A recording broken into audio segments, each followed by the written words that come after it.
Hai, selamat datang di channel Andre Nugros. Mas Anu ngucapin terima kasih buat semua yang udah klik video ini. Teman-teman semua percaya keberadaan makhluk astral kan? Soalnya kali ini Mas Anu pingin bahas tentang hantu-hantu yang sudah melegenda di Indonesia.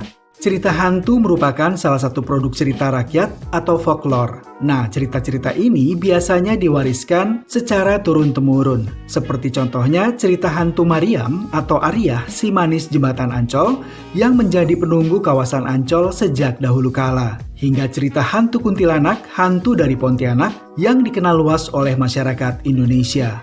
Berikut ini beberapa cerita hantu di Indonesia yang diyakini berasal dari cerita rakyat. Yang pertama, kuntilanak. Salah satu jenis hantu yang banyak ditemukan di berbagai daerah di Indonesia ini memiliki kisah tersendiri dengan kota Pontianak. Konon, pendirian ibu kota Kalimantan Barat tersebut tak lepas dari hantu yang kerap digambarkan sebagai sosok wanita berambut panjang nan mengerikan ini. Menurut buku Asal-Usul Kota-Kota di Indonesia Tempo dulu, hantu kuntilanak disebut selalu mengganggu Sultan Syarif Abdurrahman Al-Qadri. Ia adalah sultan pertama kerajaan Pontianak.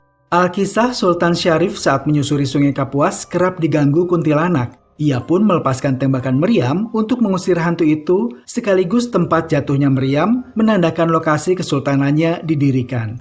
Sejumlah tembakan dilepaskan dan akhirnya berhasil mengusir kuntilanak dari hutan yang kemudian menjadi lokasi-lokasi penting kota Pontianak tersebut.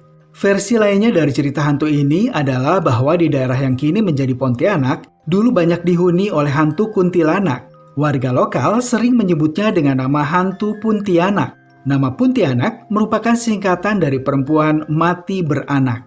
Sosok kuntilanak digambarkan dalam bentuk wanita cantik berambut panjang. Kuntilanak senang meneror penduduk kampung untuk menuntut balas. Konon, ia juga senang menyantap bayi dan melukai wanita hamil.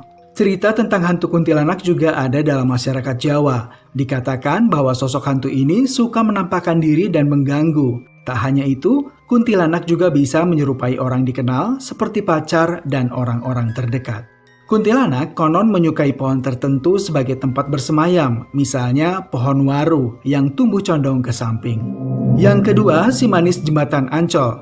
Cerita hantu si manis jembatan Ancol merupakan salah satu cerita rakyat yang terkenal di Jakarta. Konon, hantu penunggu jembatan Ancol ini bernama Ariah. Ia juga dikenal dengan nama Mariam atau Mariah oleh warga ibu kota. Ariah adalah seorang warga pribumi yang kerap mencari kayu di kawasan Ancol. Pada masa sekitar 1860, kawasan Ancol di pesisir Jakarta Utara itu masih banyak terdapat rawa, hutan, dan semak belukar. Di tempat ini juga berdiri bangunan villa-villa tempat berwisata orang Belanda. Suatu hari ketika sedang mencari kayu bakar, Ariah didatangi oleh dua preman yang hendak memperkosanya. Ariah meninggal akibat sabetan golok dari preman tersebut saat berusaha melepaskan diri.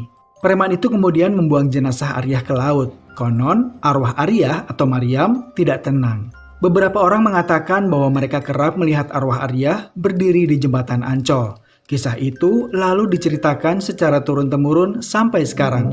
Yang ketiga, leak. Dalam mitologi Bali, leak adalah penyihir jahat.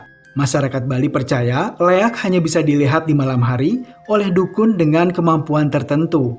Konon saat siang hari, leak berubah menjadi manusia biasa. Saat malam hari, ia berada di kuburan untuk mencari organ-organ dalam tubuh manusia yang digunakan membuat ramuan sihir. Ramuan sihir itu digunakan untuk mengubah bentuk leak menjadi seekor harimau, kera, babi, atau menjadi rangda, sosok mitologi Bali. Bila perlu, leak juga akan mengambil organ dalam orang hidup. Yang keempat, Wewe Gombel. Wewe Gombel adalah sebuah cerita hantu yang populer dalam tradisi Jawa. Ia adalah hantu yang suka menculik anak-anak, tapi tidak melukainya. Konon, anak yang diculik biasanya anak-anak yang ditelantarkan dan diabaikan oleh orang tuanya. Wewe Gombel akan mengembalikan anak itu jika orang tua dan warga berkeliling membunyikan bunyi-bunyian dari peralatan dapur. Alkisah Wewe Gombel adalah seorang perempuan yang meninggal bunuh diri lantaran dikejar warga karena membunuh suaminya. Ia tega menghabisi suaminya karena ia berselingkuh dengan wanita lain. Konon, sang suami selingkuh karena istrinya itu tidak bisa memberikan keturunan. Sebelum meninggal, perempuan itu gila dan hidup menggelandang. Versi lainnya menyebut Wewe Gombel berasal dari daerah Bukit Gombel di sekitar Semarang. Di sana konon merupakan tempat pembantaian era kolonial sehingga menjadi angker. Yang kelima, Kuyang. Cerita tentang hantu Kuyang sangat populer di Pulau Kalimantan. Hantu ini berwujud wanita. Ia bisa melepas kepala dari bagian tubuhnya dan terbang bersama organ tubuhnya seperti jantung, hati, usus, dan ginjal.